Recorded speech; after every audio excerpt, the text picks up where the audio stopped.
இது தொடர்ந்து நடந்துட்டு இருக்கிறது. 1000க்கும் மேற்பட்ட வீடுகள் இருக்காங்க. அதை நாங்கள் எவ்வளோ போராடி பார்க்குறோம். இப்போ சமீபத்தில் கூட போய் லாஸ்ட் மந்த் கொடுத்துட்டு வந்தோம் நாங்கள். பட் எந்த விதமான ஆக்ஷனும் எடுக்கலை. எடுத்திருந்தாங்கன்னா 20 வருஷத்துக்கு மேற்பட்டு அங்கே ஃபேக்ட்ரி தான் ஒரு தகவல் சொல்கிறார். அப்போவே மக்களே போராடிக்கிறாங்க ஃபேக்ட்ரி முன்னாடி போய் இந்த ஃபேக்ட்ரி இருக்கக்கூடாது அப்படின்னு. ஏன்னா ரொம்ப ப்ராப்ளமாக இருக்குது. அப்பைக்கப்போ மூச்சு முட்டி போய் ஹாஸ்பிட்டலில் ட்ரீட்மெண்ட் எடுத்துகிட்டு வருவாங்களாம். இப்போ அவங்க ஊர் மக்கள் அந்த அட்வொகேட்டு போய் முறைப்படி மனு கொடுத்துருக்கும் போதே நீங்கள் விசாரித்து எடுத்துப்பட்டுக்குள்ள இருந்தால் நேற்று இந்த சம்பவம் நடந்திருக்காது.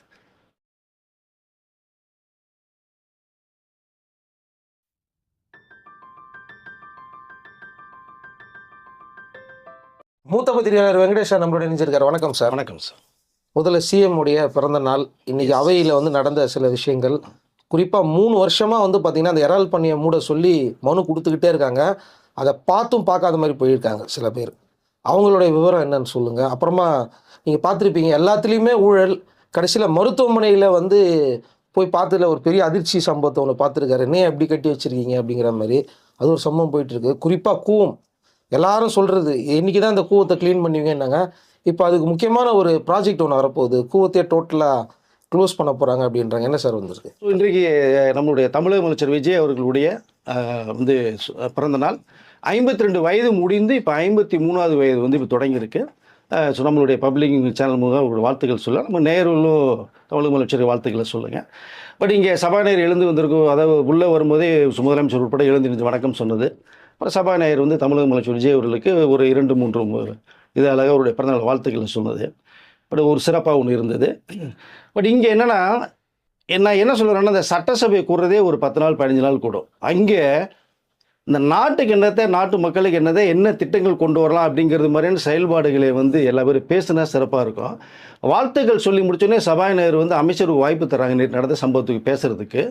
உடனடியாக எதிர்கட்சியில் இருக்கிற எல்லா பேருமே பயங்கர ஒரு கோஷம் போட்டு பேசவே விடாமல், அது இந்த எடப்பாடி அவர்கள் தான் இன்றைக்கி ரொம்ப அதிகமாக குரல் கொடுத்தே எனக்கு பார்க்க முடிஞ்சுது. பேசவே விடல. சபாநாயகர்கள் என்ன சொல்கிறாங்க, உங்களுக்கு வாய்ப்பு தர்றேன், வெயிட் பண்ணுங்கள், கண்டிப்பாக 11 பேருக்கு மேற்பட்ட வாய்ப்பு இருக்குது, உங்களுக்கும் இருக்குது. ஃபஸ்ட்டு அமைச்சர் பேசி முடித்ததுன்னா 110 கீழ் விதியின்படி தான் சொல்கிறாரு. உங்களுக்கு வாய்ப்பு தர வெயிட் பண்ண கத்தியே ஒரு 10 நிமிஷம் அந்த சட்டசபையுடைய மாமன்றத்தையே கொலாப்ஸ் பண்ணிடுறேன். நீங்கள் பிரச்சனை பண்ணுறதுக்கு வைக்கிறதுக்கு இனிமேல் வயசு கம்மி இல்லை, எல்லாம் வயசாயிட்டீங்க, அனுபவசாலிகள், முதலமைச்சராக இருந்திருக்கீங்க, இவ்வளோ அனுபவம் இருந்து ஒரு சட்டமன்றத்தில் எப்படி நடந்துன்னு தெரியாமல் ஒரே கூச்சல் குழப்பங்கள் போட்டது அப்படின்னா அது என்ன சொல்லுன்னு தெரியல எனக்கு. பட் அதையும் மீறி நிறையா விஷயங்கள் பேசப்பட்டது. விஜய் அவர்களுக்கு வாழ்த்து சொன்னது, அதை எதிர்க்கட்சி சேர்ந்தவர்களும் வாழ்த்து சொன்ன விஷயம் நம்ம பார்க்க முடிஞ்சது. இப்போ அது ஒரு புறம் இருக்க. இப்போ பார்த்தீங்கன்னா 2வது ஒன்று கேட்டீங்க. ஸோ அடையாறுனுடைய அதை சென்னை மாநிலத்தினுடைய எழில்மிகு தோற்றமே பார்த்தீங்கன்னா ரொம்ப அழகாக கொண்டு போய், அதாவது வெளிநாடு மாதிரி கொண்டு போய் சென்னை மாநிலத்தை கொண்டு போகணுங்கிறது தான் நம்ம முதலமைச்சர் விஜய் அவர்களுடைய மிகப்பெரிய ஒரு திட்டம்.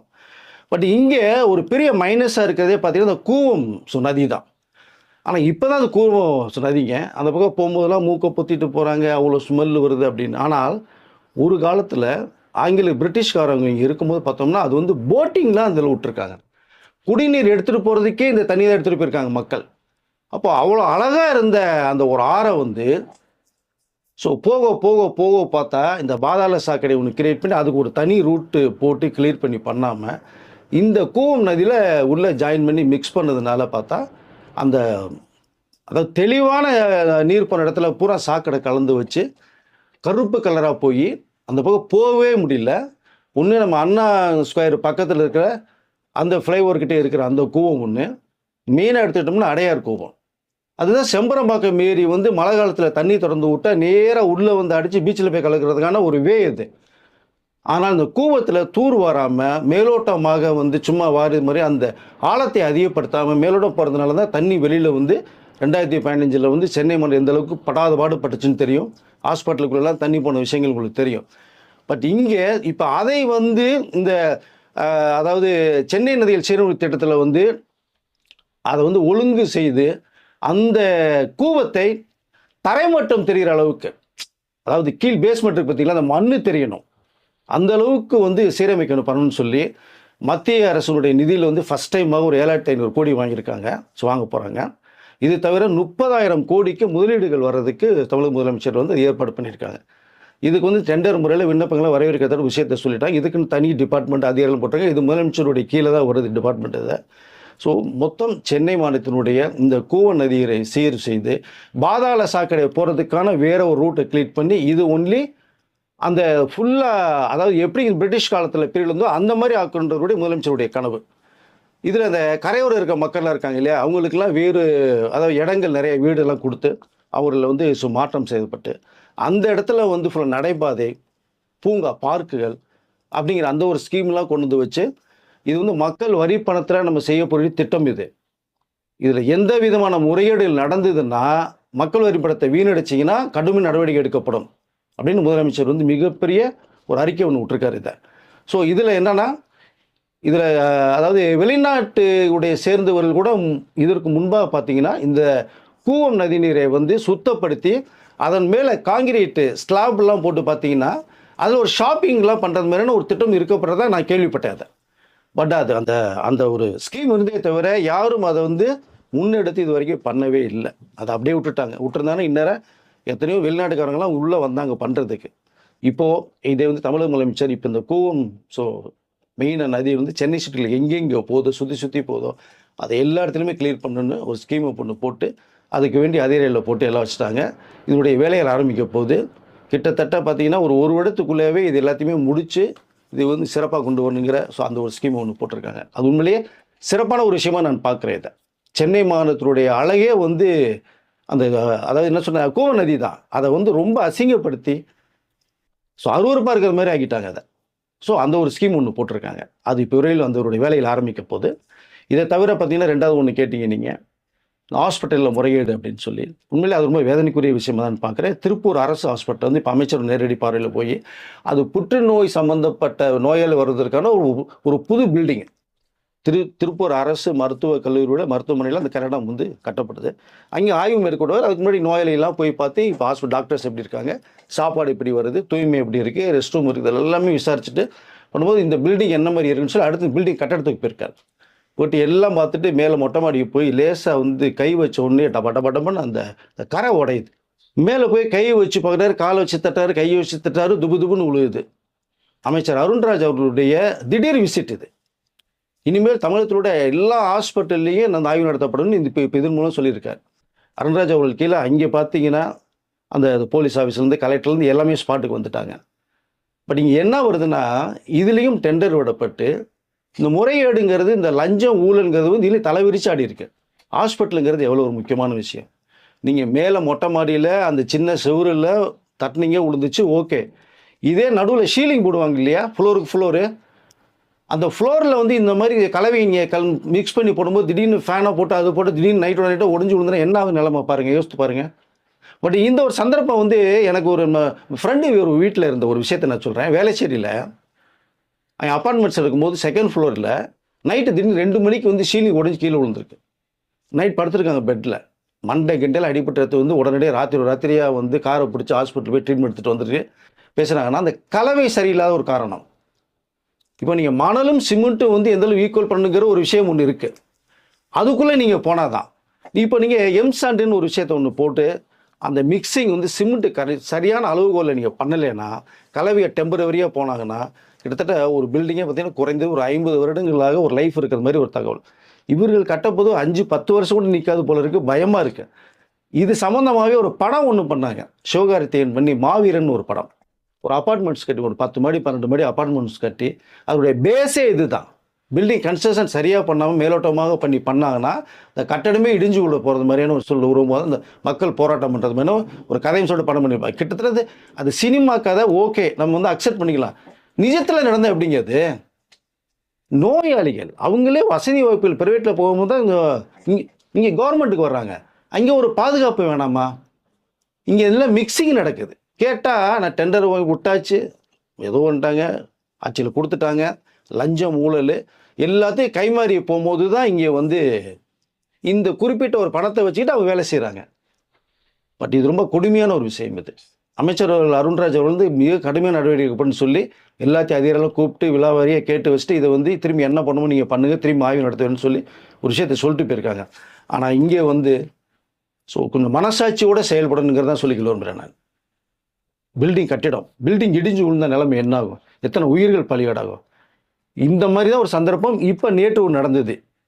இங்கே திருவள்ளூர் பக்கத்தில் பெரியபாளையம்னுடைய ஊர் பக்கத்தில் பார்த்தீங்கன்னா அமோனியா கசிவு ஏற்பட்டு திடீர்னு பார்த்தா முதலமைச்சர் விஜய் அவர்கள் தகவல் போய் உடனடியாக 24 hours எனக்கு அறிக்கை கொடுன்னு சொல்லி எல்லா அதையும் உடனே ஸ்பாட்டுக்கு அமிச்சுனா மினிஸ்டர்லாம் போக சொல்லிட்டாங்க. என்ன நடந்தது, என்ன விஷயம், உடனடியாக யார் சம்மந்தப்பட்ட கைது பண்ணணும், 24 மணி நேரத்தில் எனக்கு வந்து ரிப்போர்ட் வரணும் உடனே சொல்லப்பட்டு. ஸோ 2 பேர் இறந்த ஒரு தகவல் வந்துச்சு. இப்போ மேற்கொண்டு 2-3 பேர் இறந்த ஒரு தகவல் வந்துட்டு இருக்கு. 2 லட்சம் ரூபா வந்து முதலமைச்சர்லேருந்து அரசு நிவாரணம் கொடுத்துருக்காங்க. சொந்த ஊருக்கு போகிறதுக்கு அரசே கொண்டு போய் செயல்படுத்தணும்னு விஷயத்தை சொல்லியிருக்காங்க. பட் இது ஒரு புறம் இருக்க, ஆனால் பாதிக்கப்பட்டவர்கள் வந்து ரொம்ப கொடுமை இல்லையா, இல்லை நார்த் இந்தியன் பீப்புள்ஸ் இங்கே வந்து வேலை செய்கிறாங்க. அப்போ இது எதனால இந்த அமோனியா கசிவு எப்படி ஏற்பட்டுச்சு? ஏன்னா இறால் வந்து இதை பதப்படுத்தக்கூடிய ஒரு ஃபேக்ட்ரி வச்சுருக்காங்க. பட் அவ்வளோ அசால்ட்டாக இருக்காங்க அப்படின்னா தொழிலோட உயிர் முக்கியம் இல்லையா, அது ரொம்ப ரொம்ப முக்கியம் இல்லை. அப்போ உங்களுடைய அசால்ட்டாக கவனக்குறைவா எவன் செத்த என்ன நம்ம நல்லா வாழ்ந்தப்போ நினைக்கிற எண்ணமா அப்படிங்கிற விஷயம்லாம் ஒன்று இருக்குது. பட் கடுமையான ஒரு ஆக்ஷன் எடுக்கப்பட்டு இருக்கு. அங்கே இதை கலெக்டர் வந்துட்டாங்க, அப்புறம் எஸ்பி வந்துட்டாங்க, எல்லா கமிஷன் வந்துட்டாங்க, எல்லாமே வந்துட்டு அமைச்சர்லாம் போய் பார்த்த ஒரு விஷயம். இது வந்து ஏன் நடந்ததுன்னா பக்கத்தில் அந்த ஸ்பாட்டு பக்கத்தில் ஹைகோர்ட்டை சேர்ந்து ஒரு அட்வொகேட் ஒன்று இருக்காங்க. அவர் 3 வருடமாக போராடிட்டு இருக்காங்க. ஊர் மக்கள்லாம் சேர்ந்தே 3 முறை மனு கொடுத்துருக்காங்க. கலெக்டர்கிட்ட போய் கொடுத்துருக்காங்க, எல்லார்ட்டையுமே கமிஷன் போலீஸ் டிபார்ட்மெண்ட் கொடுத்துருக்காங்க. எல்லாம் வர்றது அப்படியே தூக்கி போட்டு அப்படியே எந்த ஒரு பணியே இருக்கட்டும், இந்த ஒரு பணி ஏதாச்சும் சொல்லி அப்படியே அதிகாரிகளுடைய இந்த அலட்சிய போக்கு தான் இன்றைக்கி இத்தனை மரணம் ஏற்பட்டு இவ்வளோ பேர் கஷ்டப்பட்டு ஹாஸ்பிட்டல் இருக்காங்க. 70க்கு மேற்பட்டவர்கள் வந்து இன்றைக்கி ஹாஸ்பிட்டலில் வந்து ரொம்ப திணறிட்டு இருக்காங்க. மூச்சு முட்டி பிரீத் பண்ண முடியாமல் இறந்தவர்கள். இப்போ அவர் என்ன சொல்கிறாருன்னா, அந்த ராத்திரி பார்த்தீங்கன்னா இரவு நேரங்கள்லாம் அந்த கசிவு அந்த இது இருக்கு இல்லைங்களா, அமோனியா அதை வந்து இரவு நேரத்தில் கெமிக்கலில் வந்து லீக் பண்ணிடுவாங்களா, அதை வெளியில் விட்டுறாங்க. இப்போ அது ராத்திரி தூக்கத்தில் வரும்போது அந்த ஸ்மெல்லு தாங்க முடியாது, மூச்சு முட்டும்ல. இது தொடர்ந்து நடந்துட்டு இருக்கிறது. 1000க்கு மேற்பட்ட வீடுகள் இருக்காங்க. அதை நாங்கள் எவ்வளோ போராடி பார்க்குறோம். இப்போ சமீபத்தில் கூட போய் லாஸ்ட் மந்த் கொடுத்துட்டு வந்தோம் நாங்கள். பட் எந்த விதமான ஆக்ஷனுமே எடுக்கலை. எடுத்திருந்தாங்கன்னா 20 வருஷத்துக்கு மேற்பட்டு அங்கே ஃபேக்ட்ரி தான் ஒரு தகவல் சொல்கிறார். அப்போவே மக்களே போராடிக்கிறாங்க, ஃபேக்ட்ரி முன்னாடி போய் இந்த ஃபேக்ட்ரி இருக்கக்கூடாது அப்படின்னு. ஏன்னா ரொம்ப ப்ராப்ளமாக இருக்குது. அப்பைக்கப்போ மூச்சு முட்டி இப்போ ஹாஸ்பிட்டல் டீமில் எடுத்துகிட்டு வருவாங்களாம். இப்போ அவங்க வந்து ஊர் மக்கள் அந்த அட்வொகேட்டு போய் முறைப்படி மனு கொடுத்துருக்கும் போதே நீங்கள் விசாரித்து எடுத்துப்பட்டுக்குள்ள இருந்தால் நேற்று இந்த சம்பவம் நடந்திருக்காது. ஸோ நேற்று அசால்ட்டு, அஜாக்கிரதை, இது எல்லாமே நடந்துகிட்டு இருக்கு. ஸோ இன்றைக்கி வந்து உயிரிழப்பு. அந்த அட்வொகேட் அதான் ரொம்ப ஃபீல் பண்ணி இந்த விஷயத்தை அவர் கன்வே பண்ணுறார். யாருமே எங்களுக்கு பதில் சொல்லலை, மனு கொடுத்து தூக்கி போட்டாங்க, அதிகாரிகளுடைய மெத்தனை போக்கு தான் காரணம் அப்படிங்கிற விஷயம் தகவல் சொல்லியிருக்காரு. இப்போ இந்த பக்கம் அரசு ஆஸ்பத்திரியில் பில்டிங் கட்டுறதுல முறைகேடு, இந்த பக்கம் அமோனியா கசிவில் மக்கள் உயிர் தேவையில்லாமல் அந்த பக்கம் ஒரு அலட்சியம். ஸோ இந்த பக்கம் பார்த்திங்கன்னா கோவமாத்தினுடைய சாக்கடையில் கலைக்க விட்டு மெட்ராஸ் சென்னை மாநகரத்தையே ஒரு வழியாக வந்து போக விடாமல் நார் அடிச்சிட்டு இருக்க ஒரு மேட்ரு ஒன்று. மழை காலத்துலலாம் பார்த்திங்கன்னா ரொம்ப ரொம்ப சிரமத்துக்கு உள்ளாகும். அதுதான் உடனடியாக இப்போ முதலமைச்சர் வந்து ஆக்ஷன் எடுத்திருக்காங்க. இப்போ மழை காலம் வர்றதுக்கு முன்னாடியே டோட்டலாக தூர்வாரி எல்லாம் ஃபினிஷ் பண்ணி தரமட்ட மாலம் தெரியணுன்னு இருக்காங்க. அது பெரிய விஷயம் நான் பார்க்குறேன். நீங்கள் போட்டிங்கே விடலாம், இனிமேல் நீங்கள் பிரிட்டிஷ்காரன் போட்டிங் விடலாம். இவ்வளோ விஷயங்களை முதலமைச்சர் வந்து கவனத்தை கொண்டு போய் ரொம்ப சிவியர் ஆக்ஷன் எடுக்கப்பட்ட ஒரு தகவல் வந்துட்டு இருக்கு சார். அதை இந்த அமோனியா கசிப்பு சம்பந்த உயிர்களுக்கும் முதலமைச்சர் வந்து நிதி உதவி பண்ணியிருக்காங்க. இது தொடரக்கூடாது. மக்கள் வாழ்கிறதுக்கான தேவையில்லாத விஷயங்கள் ஏதாவது ஒன்று இருந்ததுன்னா அது அதிகாரிகள் தான் தயவு செய்து கிளியர் பண்ணி பண்ணணுங்கிறது தான் நான் சொல்லிக்கொள்ள விரும்புகிறேன் சார். இப்போ இதே மாதிரி வந்து பார்த்தீங்கன்னா, இப்போ இந்த அடையாறு கிளீனிங் அப்படின்னு சொல்லியிருந்தீங்க, அதே மாதிரி தான் இந்த சதுப்பு நிலம் கூட நிறைய பேர் சொல்கிறாங்க. எஸ், அவங்க என்ன சொல்லிட்டாங்க அப்படின்னா, இதுக்கு எப்படி வந்து இவங்க ரைட்ஸ் கொடுத்தாங்க, இது எப்படி அப்ரூவல் கொடுக்க முடியும், அதான் ரொம்ப கஷ்டமாக இருக்குது சார். நீங்கள் 2500 கோடி ரூபாய் இன்வெஸ்ட்மெண்ட்டு ஓகே, ஆனால் மக்களுடைய நலன் முக்கியம், சதுப்பு நிலம் முக்கியம். நீங்கள் தண்ணியை பூரா சேவ் பண்ணி உள்ளுக்குள்ளே போய் கொண்டு போய் சேவ் பண்ணி வச்சுட்டு ஒரு டிஸ்டர்ப் இல்லாமல் பண்ணுறது சதுப்பு நிலங்கள் தான். நீங்கள் அந்த இடத்துல போய் நீங்கள் வீடு கட்டி இப்போவே ஏகப்பட்டது பள்ளிக்கரணை சுற்றிலும் வீடு பெரிய பில்டிங்லாம் வந்துருச்சு நிறைய இடங்களில். செம்பரம்பாக்கம் ஏறி நீங்கள் தண்ணி தொடர்ந்து விடும்போது பார்த்தீங்கன்னா அந்த பக்கம்லாம் வந்து மூழ்கினதே அதுதான். சாதாரணமாக மழை காலத்தில் ஒரு 2 நாள் தொடர்ந்து ஒரு 2 நாள் வேணாங்க, ஒரு நைட்டு மட்டும் தொடர்ந்து 7 மணிலேருந்து காலையில் 5 மணி வரைக்கும் மழை பெஞ்சதுன்னா வேளச்சேரி பள்ளிக்கரணை வந்து சுத்தமாக மூழ்கிடும். உங்களுக்கு ஒரு மனிதனை வந்து கிட்டத்தட்ட அதாவது நெஞ்ச அளவுக்கு தண்ணி நின்றோம். போட்டிங்கில் போனவங்க நீங்கள் பார்த்துருப்பீங்க, நடந்து போனில் பார்த்துருப்பீங்க. அப்போ பார்த்தீங்கன்னா பாம்புலேருந்து மீன்லேருந்து தேள் நட்டுவாங்க எல்லாமே ஊருக்குள்ளே வரும். நடக்க முடியாது, கரண்ட்டு கட் ஆயிரும், வெளியில் போக முடியாது, சாப்பாடு இருக்காது, பால் இருக்காது. நீங்கள் எத்தனை வீடியோவில் பார்த்துருப்பீங்க. கடந்த 2023 டிசம்பரில் நடந்த அந்த வீடியோ இருக்கு, நீங்கள் எடுத்து பாருங்கள் நீங்கள். பட் இதெல்லாம் வந்து மழை காலத்தில் வந்து நிற்கக்கூடாதுன்ற அளவுக்கு தான் இவ்வளோ விஷயங்கள் பண்ணுறாங்க. அதுக்கு மீறி சதுப்பு நிலத்தில் வந்து 1200க்கும் மேற்பட்ட வீடு கட்டுவதற்கு பெர்மிஷன் கொடுத்தாலும் என்ன பண்ணுறதுனே தெரியல. அது மழை வந்து பெஞ்சிச்சுன்னா கஷ்டம். செம்பரம்பாக்கம் ஏரி ஃபுல்லாகிடுச்சு அப்படின்னா திறந்து விட பார்த்தீங்கன்னா எல்லாம் தண்ணி நின்றோம். இதெல்லாம் பண்ணிங்கன்னா ஒரு ஒரு வில்லேஜ் மாதிரிங்க. ஒரு ஒரு வந்து கிராமத்தில் எடுத்திங்கன்னா ஒரு 200 300 வீடு இருக்கும். குக்கிராம்னா 50 வீடு இருக்கும். 10 15 வில்லேஜ் சேர்ந்தா எந்த அளவுக்கு இருக்குமோ அந்த அளவுக்கு இங்கே 1200 மேற்பட்ட வீடுகளை கட்டுறதுக்கு அனுமதி கொடுக்கப்பட்டிருக்கு. இது கட்டியிருந்தா என்ன ஆகும் நிலைமை உங்களுக்கு? மழை காலத்தில் அந்த செம்மரம் ஏரி ஓடும்போதெல்லாம் பார்த்தீங்கன்னா ஃபர்ஸ்ட் ஃப்ளோர் செகண்ட் ஃப்ளோருமே தண்ணி நிற்கிற அளவுக்கு ஒரு நிலம் உருவாயிருக்குன்ற ஒரு தகவலும் வருது. அதை இப்போ அந்த ஸ்கீமே வந்து விஜய் அவர்கள் சுற்றுச்சூழலில் வந்து ரத்து பண்ணிட்டாங்க. இப்போ சிஎம்டியே ரத்து செய்யப்படுது. டோட்டலாக அந்த இடத்துல வந்து நிறைய அந்த மக்கள் வந்து ரொம்ப மனுக்கள் கொடுத்து கோரிக்கை வச்சு பண்ணதுனால தான் இது வந்து தமிழக முதலமைச்சருடைய பார்வையிலேருந்து அதை அந்த இடத்துல வரக்கூடாதுன்னு சொல்லி ரத்து பண்ண ஒரு விஷயம் இருக்குது நமக்கு. அது ஸோ இப்படி நிறைய விஷயங்கள் மக்கள் நலனுக்காக நாட்டுக்காக பண்ணிகிட்டு இருக்காரு. அந்த சதுப்பு நிலம் அப்படிங்கிறது வந்து நிறைய பேர் கேட்குறாங்க, என்ன சார் சதுப்பு நிலம்னு? வர மழைக்கா தண்ணி எல்லாத்தையுமே அது உறிஞ்சி சேவ் பண்ணி வச்சுக்கும். எஸ். அந்த சதுப்பு நிலத்தை இவங்க அழிச்சிட்டாங்க அப்படின்னா சுற்றி இருக்கிற சோழிங்கநல்லூர், அப்புறம் நாவலூர், அந்த அந்த சைடில் சரௌண்டிங் எல்லாருமே கிட்டத்தட்ட ஃபஸ்ட்டு ஃப்ளோர் செகண்ட் ஃப்ளோர் அளவுக்கு தண்ணி வந்துடும் அப்படின்றாங்க. எஸ். சதுப்பு நிலம் அப்படின்றதுனால தான் அந்த மழை தண்ணீரை ஃபுல்லாக உறிஞ்சி சேவ் பண்ணிகிட்டு இருக்கு. சுற்றி இருக்கிற இடங்கள உயிருக்கு பாதுகாப்பாக இருந்துக்கிட்டு இருக்கு. ஆனால் அதுக்குள்ளேயும் போய் இதை கட்டுவேன் அப்படின்றது வந்து சென்ட்ரல் கவர்மெண்ட்டே இது வந்து சொல்லியிருக்காங்க. ஆக்சுவலாக சதுப்பு நிலத்தில் வந்து யாருமே ப்ராஜெக்ட் பண்ணக்கூடாதுன்னு அதையும் மீறி கொடுத்துருக்காங்க. அப்படிங்கிறப்போ தான் அதிர்ச்சியாக இருந்தது.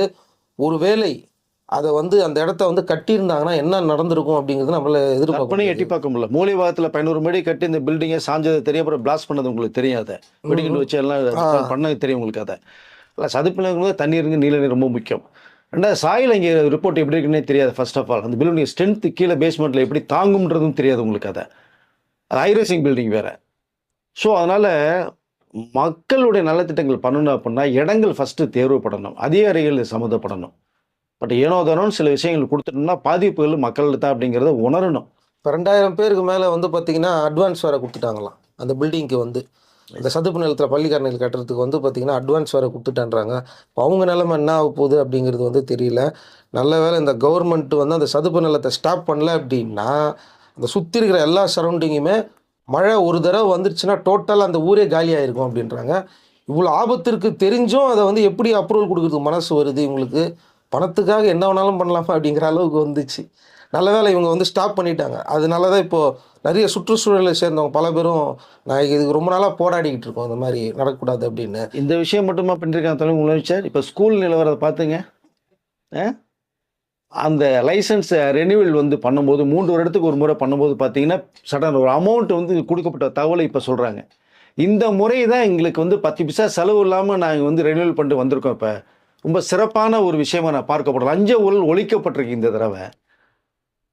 இதுக்கிடையில் ஏஜென்ட் வருவாங்க, அவங்க தான் வந்து இவங்க கேட்குறாங்க அவங்க கேட்குறான்னு சொல்லி பணம் கொடுத்தா தான் நடக்கும்னு சொல்லி நாங்களும் கொடுக்காம எவ்வளவோ அது முயற்சி பண்ணி பார்ப்போம். வேலை நடக்காது, சர்டிஃபிகேட்டுக்கு வராது. ஏன்னா சர்டிஃபிகேட் வந்தால் தான் நம்மளுடைய இந்த பஸ் போக்குவரத்து, ஸ்கூல் பில்டிங் இதெல்லாம் வந்து எப்படி கேஸ் லீக் அது என்ன அவ்வளோ நிலவரம் நாங்கள் பார்க்க முடியும்.